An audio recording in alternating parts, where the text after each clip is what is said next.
सनातन धर्म में अनेक महान ग्रंथ हैं, लेकिन वर्तमान समय में केवल गीता को पढ़ने के लिए बहुत लोग प्रेरणा दे रहे हैं, अनेक अध्याय शुरू कर रहे हैं। और तो वर्तमान समय में और हमारी वर्तमान पीढ़ी को गीता के उपदेशों की जरूरत क्यों पड़ी समझने की, और हम सबको उसका अध्ययन क्यों करना चाहिए? उसमें ऐसी कौन सी मूल्य हैं जिनकी फिर से समाज में पुनर्स्थापना की आवश्यकता हो रही है? जो मतलब मेरा अपना स्वयं का अनुभव है, पढ़ा है हमने, समझा है, वो तो चीज़ एक अलग है। पर उसके बाद जो हमने अपना मंथन किया, मैंने खुद किया, बाकी सारे ग्रंथ हमें पूजनीय और आदरणीय और पठनीय लगे, पर हमारा जो अपना दायित्व था, अपना संसार था, वहाँ हमारा विचलन यथावत। तो जब भगवत गीता मैंने पढ़ी तो उसमें जैसा कि कहा गया था वैसा ही सागर है। और सागर और महासागर तो होते हैं, ये अनंत सागर है, अनंत। और जो शाश्वत ज्ञान है, जब तक भी ये सृष्टि है और उस सृष्टि में मनुष्य नाम का प्राणी है और वो इस धरती पे है, तो ये हमेशा ही मूल्यवान ऐसे रहेगी जैसे कि ऑक्सीजन। ऐसा नहीं है कि भाई पहले आदमी तो ऑक्सीजन से सांस लेते थे और अब आवश्यकता नहीं है, विज्ञान ने इतनी प्रगति कर ली है कि आप नाक बंद करके बैठ सकते हो, आपको तो सांस लेनी है। पॉल्यूशन है तो प्योरीफाई करोगे, प्योरीफायर लगेंगे, व्यवस्था आपको करनी पड़ेगी।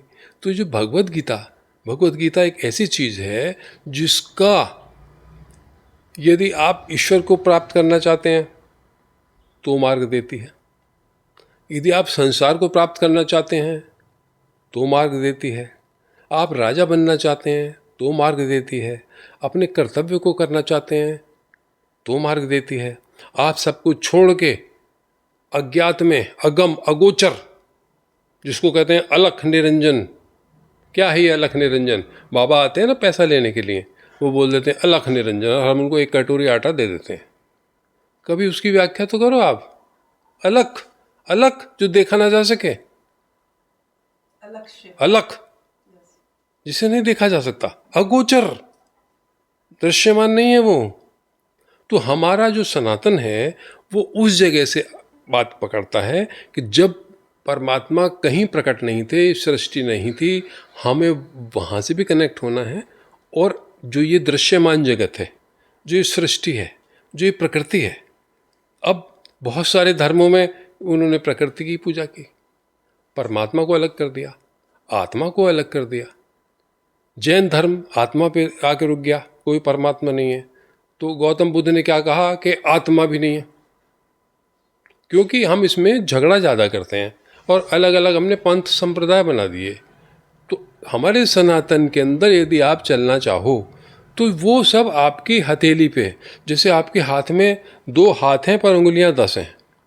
और यदि आप ध्यान दें तो अपने भी बहुत सारे काम हम अलग ही हाथ से करते हैं और उसमें भी पर्टिकुलर उंगली होती है, चाहे हमें खाज खुजानी है, या किसी को तिलक करना है, या किसी को इंगित करके इशारे करने हैं, निंदा करनी है, संतोष प्रकट करना है। ये सारी चीज़ें यही सब करती हैं जो हमें नहीं पता, पर ये पूरा परफॉर्म करती रहती हैं।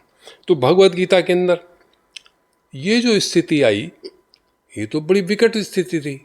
अब जब मैंने उसको पढ़ा तो मेरे साथ समस्या क्या पैदा हो गई कि भाई मैं तो राजा भी नहीं हूँ, मुझे किसी से लड़ना भी नहीं है, और भगवान तो ये कह रहे हैं कि तू खड़ा हो, युद्ध कर, खड़ा हो जा, युद्ध कर। वो युद्ध कराने में लगे थे, तो मुझे तो युद्ध करना नहीं है, तो क्या भगवत गीता नहीं पढ़नी मैंने? तब मैंने उसको जब पढ़ा और आखिर तक पढ़ा, तब मुझे समझ आया कि एक गीत की लाइन है ना कि धीरे धीरे प्यार को बढ़ाना है और हद से गुजर जाना है। तो वो संसारिक प्यार नहीं है, संसार में तो हद से गुजरोगे बर्बाद हो जाओगे। इसमें तो हद निर्धारित है, पत्नी से करो, पति से करो, बच्चों से करो, भाई बंधुओं से करो, समाज से करो, है ना। लिमिट है, केवल अपने मात्र से करो, मर्यादित है ये। उससे आगे बढ़ोगे अमर्यादित हो जाएगा और सब मिसमैच कर जाएगा संसार। ईश्वर में क्या है, आप प्रारंभ कीजिए, सीढ़ी सीढ़ी सीढ़ी सीढ़ी धर्म आपको बताता रहता है, रुकिए नहीं, प्रोग्रेस करनी है। तो भगवान श्री कृष्ण ने यहाँ जो अर्जुन को पकड़ा, तो मैंने कहा भाई जब मुझे मेरे सामने आएंगे तो मैं क्या बात करूँगा, मेरा क्या निदान करेंगे, क्या क्लैरिफिकेशन होगा? तो प्रत्यक्ष रूप में तो उस पोशाक में तो वो नहीं आए कि पीछे गाय है या राधा जी हैं, बांसुरी हैं, पर वो तो आ गए और मैंने पहचान लिया, मैंने रियलाइज़ कर लिया। और उसका क्यों रियलाइज़ कर लिया कि जो संदर्भ मेरे सामने नहीं खुल रहे थे वो पढ़ने के बाद वो खुलने लगे, दूसरी बार पढ़ा वो और खुलने लगे, तीसरी बार पढ़ा और पढ़ा। तो इसको पढ़ना नहीं है, पाठन है, ये पाठ है, इसका नित्य पाठ जिसे कहते हैं ना। तो जितनी बार आप पढ़ेंगे ये क्लियर होती चली जाएगी। तो ये हमें हमारे कर्म को बताती है, अपने दायित्व को बताती है। आज संसार इस वर्तमान परिप्रेक्ष्य में मुझे क्या करना है वो बताती है। 100 साल पहले यदि कभी मेरा जन्म था मुझे तब भी बताती थी, अब यदि पुनर्जन्म होगा वो तब भी बताएगी। स्त्री पुरुष ये कोई व्यवस्था नहीं है।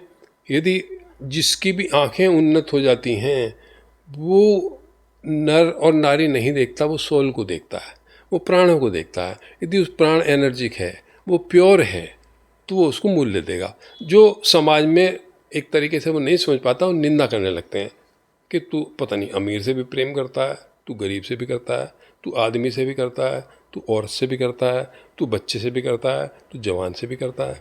तो इस मामले में इस विषय में वो व्यक्ति ऐसा हो जाता है जैसे भानुमति का पिटारा। ये सच बात बता रहा हूँ, मेरे साथ ये बहुत सवाल उठे कि शर्मा जी आपकी चॉइस पता नहीं चलती। कभी कोई बच्चा बैठा है, कभी वो बूढ़ा बैठा है, कभी वो बुढ़िया बैठी है, कभी वो बच्चे आते थे वो कैरियर के लिए बातें करने। तो जो भी सोल प्योर है उसे अपने दायरे में आप लाइए, और जो इम्प्योर है उसे धीरे धीरे बाहर कीजिए। निंदा होती है कि सबको एक समान देखो। मेरी पत्नी से बहुत बहस हो जाती है। मैंने कहा देखो एक दोहा है, साधु ऐसा चाहिए जैसा सूप सुबह है, यानी कि फटके। वहाँ नहीं रुका वो, सेकंड लाइन पढ़ो, सार सार को गही रहे, वहाँ भी नहीं रुका, मतलब 1.5 पंक्ति पे भी रुकते हैं, थोथा दे उड़ाए। तो अब यदि मैं दोनों पंक्तियाँ पूरी करता हूँ तो मुझ पर नाराज़ क्यों होते हो? मैं तो उसको करता हूँ भाई, फटकता हूँ, और जो सार है उसका गहन करता हूँ, और जो थोता है वो इस तरह से जाएगा, वो मेरे घर का प्राणी है, मेरा रिश्तेदार है, मेरा अपना है नहीं है। और सार तो मुझे कहीं सब्जी बेचता हुआ मिलेगा ना, चाय भी बनाता है वो, तो मेरे हृदय को भा जाएगा। तो भगवत गीता इसलिए ज़रूरी है, इसलिए ज़रूरी है कि आप उन प्राणों को पहचानिए। आप शरीरों को मत देखिए, आप जेंडर मत देखिए, आप उसकी धन की आर्थिक स्थिति मत देखिए, उसकी जो प्रतिष्ठा है वो मत देखिए। जब हम प्रवचन करेंगे या ये पढ़ेंगे तो उसमें सारी व्याख्याएं आएंगी, और वो सारा इतना क्लियर हो जाएगा कि जब तक हम सभी लोग एक स्तर पर एक ही तल पे ना पहुंच जाएंगे तब तक हम इस चर्चा को जारी रखेंगे। उसके बाद कुछ और भी ग्रंथ हैं, अति मूल्यवान मेरे 3 ग्रंथ हैं जो मेरे अपने हैं, मैं सबसे कह देता हूँ। एक भगवत गीता है, दूसरी पुस्तक है कैवल्य दर्शनम, वो हमारे जो स्वामी परमहंस योगानंद हैं उनके जो गुरु थे स्वामी युक्तेश्वर गिरी, उनकी जगन्नाथपुरी में समाधि बनी हुई है। तो उनकी पुस्तक है कैवल्य दर्शनम, केवल 125 पेज की पुस्तक है, पर वो ऐसी समझ लीजिए कि जैसे आयुर्वेद की औषधि होती है। वो हकीम जी थोड़ी सी पुड़ियाएँ देते हैं और वो बड़ी विलक्षण होती हैं, संजीवनी की तरह से, है ना। और एक तीसरी पुस्तक है जो सभी जानते हैं, चर्चा खूब करते हैं, चर्चा करते हैं, तो वो क्या है, पातंजलि का अष्टांग योग। सारा नहीं पढ़ना, आज जिस अवस्था में हमें सारे को बड़े गहरे से नहीं जाना है, वो आपको ऐसा ले जाएगा शायद जिस उम्र में हम जी रहे हैं तो मृत्यु पर्यंत हम उसमें फंस जाएं। आप उसके मूल को समझ लीजिए कि क्या तो वो 8 उसके अंग हैं, धारणा, ध्यान, समाधि, प्रत्याहार, ये तो है, यम नियम, आसन, प्राणायाम, उसके बाद प्रत्याहार, धारणा, ध्यान, समाधि। आप यम नियम का पालन कीजिए।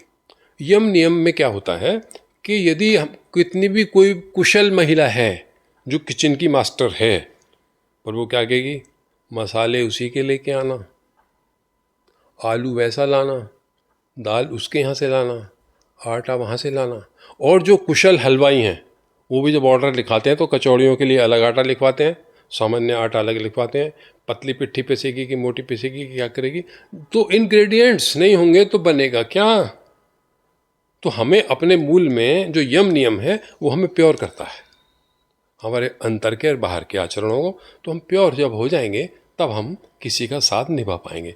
जैसे कि हम पूजा में बैठते हैं तो शुद्ध होकर बैठते हैं ना, कपड़े बदल के साफ सुथरा झाड़ू लगा के आसन लेते हैं। तो इसलिए भगवद गीता बहुत ही आवश्यक है। और इसके थोड़े से भी हमारे जो वार्तालाप है उसको सुनेंगे तो शायद आपको वो अपने लगेंगे और आप उससे जुड़ जाएंगे।